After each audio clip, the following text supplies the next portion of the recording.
In your box you'll find all the components for the chlorinator, the dog bowl, the blank, the cell holder, plus the locking screw, your cell, and the O-ring. It comes with 2 different mounting options to fix your controller, either this one or that one. Your transformer, which is fitted with a 16 amp plug, and an instruction manual telling you step by step how to install the unit, plus your 2 elbows to fit into your canister.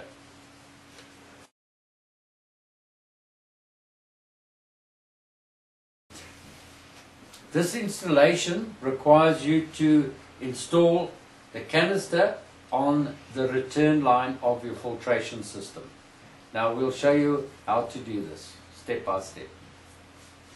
Remember, when you're installing your canister, you must use these 90-degree elbows, and they must face downwards like that.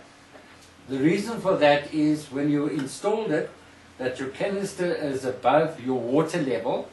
So when your pump switches off, water will drain out of this canister, and it's a safety feature because in the cell we have a sensor pin that automatically will switch off your chlorinator when it senses it's got no water flow. Now we're going to install the canister into our return line. Your 2 elbows are supplied. Take some sandpaper, roughen the inside and both surfaces, and use the PVC cement. So you put that onto both surfaces, install your elbows, same on this side. Right, now we're going to cut into your existing return line, and we've already made up different parts to suit the installation. Okay, so we're cutting this away, removing this.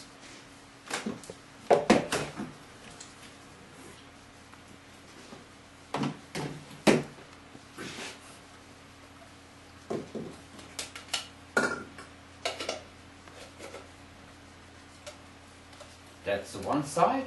Same thing, roughen the surfaces. Use your PVC glue on both surfaces and pop him in there. Right? Now we go to the other section, and we've made up these parts now. Roughen, glue, and that goes in here.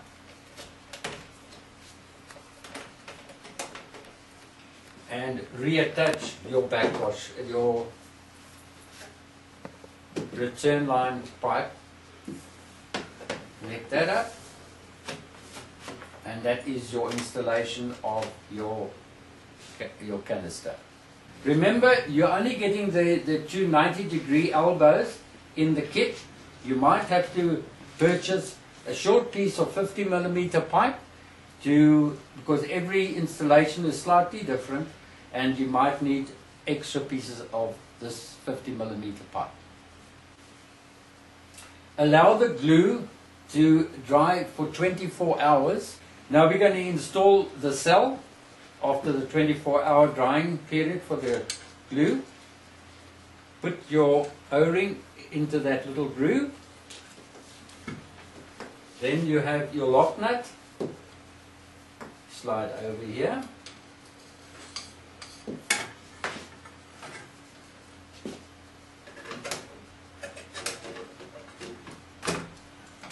And screw it all the way down. For the non-self-cleaning chlorinators, we supply what we call the dog bowl, which has markings on here. The lower one for water, and the upper one for the amount of hydrochloric acid you would make a solution. So to clean that, because you'll find you'll get a calcium build-up between the plates, to clean that is very easy. never use mechanical means. When you're going to clean this, you merely unscrew this, take out your cell, and leave it in the solution like that for 10 to 15 minutes, and that will take all the calcium off the different plates. Once that's done, reinstall it and you can commence with your chlorination. Never use mechanical means to clean the calcium off between the plates, like knives, forks, screwdrivers, etc. That will damage the coated plate and then they will have to be replaced. To install your chlorinator, we're starting with the transformer. Now, as you can see, they've got a center screw there. You unscrew that and lift off the lid, and you can see there's a quick connector inside there. So your controller, incidentally, that brings from 220 down to 18 volts, so it makes it safe. That gets connected in here, and it's a quick connector, locks into position, and then you take your lid and put it down and screw down the lid.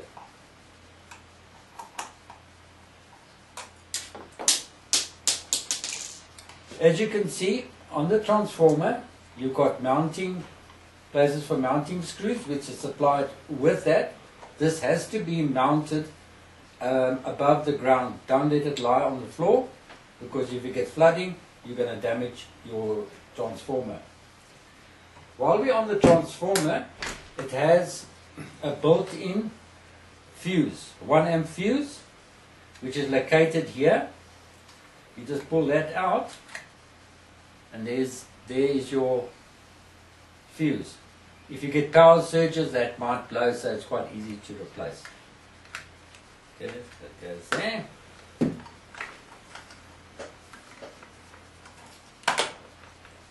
From your transformer, we've connected your power supply, and here we connect the cell, and that fits in like that. Also a quick connector, and that's basically your whole installation. So I can stress again, if you haven't got a dedicated 16 amp plug, you need to get a qualified electrician to install this power supply for you. You have two options to mount your controller.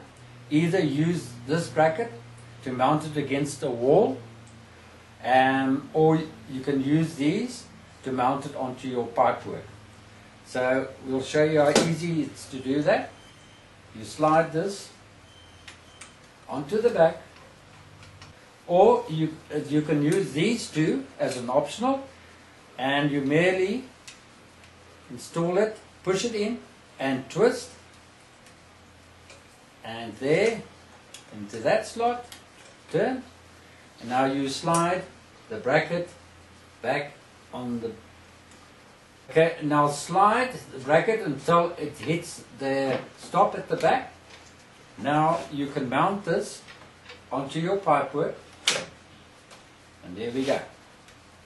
Now that you've installed your chlorinator, switch on your power, and you'll see on your transformer green light burning, and you'll see a display on your power supply. Now you've got the on-off switch, and it will also, every time you click it, it will give you 1, 2, 3, 4. That will give you more and more chlorine. In the center here, you have another display which will show you your low salt, correct salt, or high. And your bar graph will also climb. The higher the number, the bar graph will show you how much chlorine is being produced. Right, the last part of your installation is to introduce salt into your pool, and for every 10,000 liters you'll need 50 kgs of salt. The way you do that, it's no need to open the bag. You just put it on your steps, and that will actually automatically dissolve and go through the pool. After introducing the salt into the pool, wait for 4 hours, then switch on your power and your chlorinator will start working. To work out your literage of your swimming pool, you need to take the length of your pool times the width times the average depth multiplied by 1000, and that will give you your literage.